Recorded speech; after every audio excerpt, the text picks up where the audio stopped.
Okay, so I'm going to talk about a few notes that I have from the video. I don't know if this will all be one video because it's kind of long, but I would just talk about a few things, which is basically with acting and with music and the media and how it's portrayed today, connecting to the video that we saw. So there are a couple of things that I want to mention.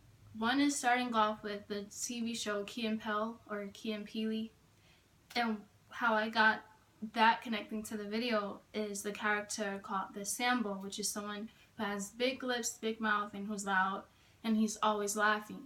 So to me, that reminded me of the show because there's one video that's it's about this man's funeral, and in his funeral, his son is going to show a video about his father's acting career, and in the video, he had no idea about what his father was doing, but he shows his whole family it. And I won't show the whole video, I'll just show a little clip that connects to, in my opinion, the character of this Sambo.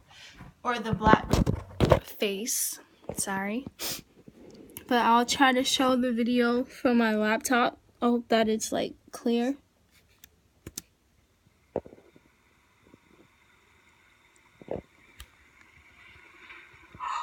Where are my pies? Ribbles, where are the pies I put on my windowsill? I don't know, Mrs. Carruthers. Why would anyone want to steal one of your delicious blueberry pies? Hey, see to it you shine those shoes up nice, boy. Yes, sir. You best be believing I will. I'll shine your shoes blacker than my mama's booty.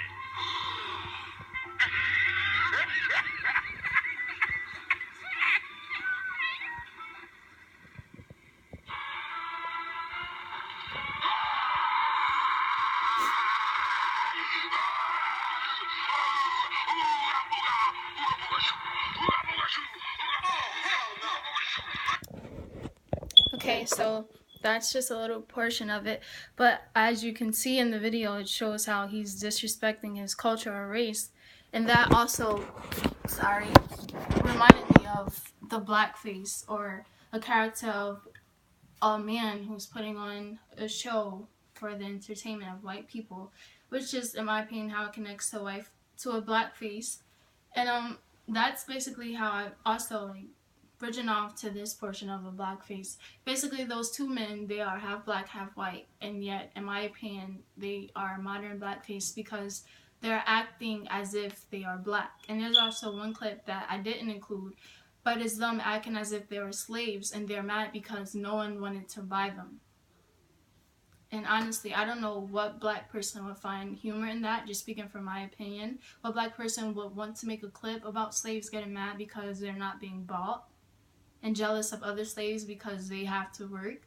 But that's just, in my opinion, how that connects to the blackface, because back then it was white people imitating black people and making fun of them, and I feel like this is a modern day them making fun of slaves.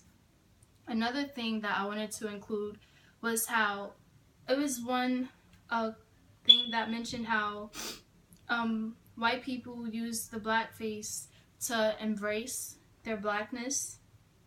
And that kind of reminded me of one of the modern artists, which is Eminem.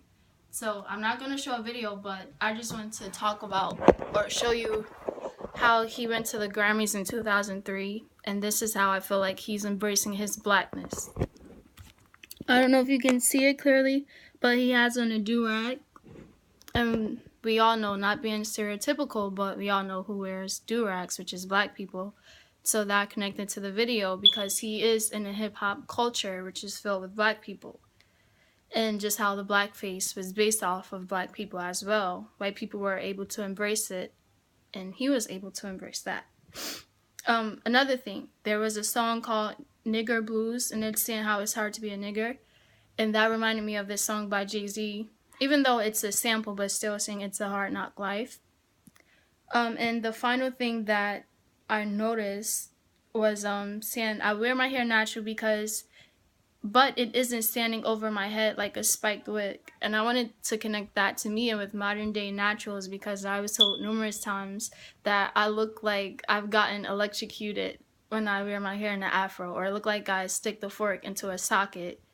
or look like I have a mop over my head just because I wear my hair in an afro. So I'm not offended by it because I embrace myself and my curls, but I feel like that connects to modern day media as well because it's black people or black women embracing their curls now and how we're being mocked by it.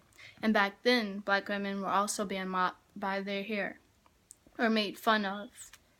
And the last thing was how black people were savages, and the video clip that they showed was the black man Emperor Jones and how he was bulletproof and how he was able to do that because he became a savage. And that reminded me of the TV show on Netflix called Luke Cage.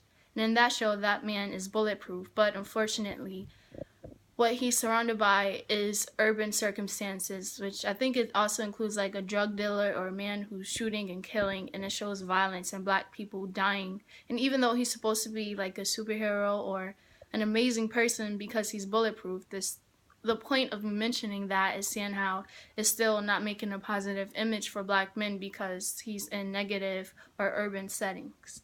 So I don't want to talk much about it because this is already a long video, but these are the notes that I got from this video.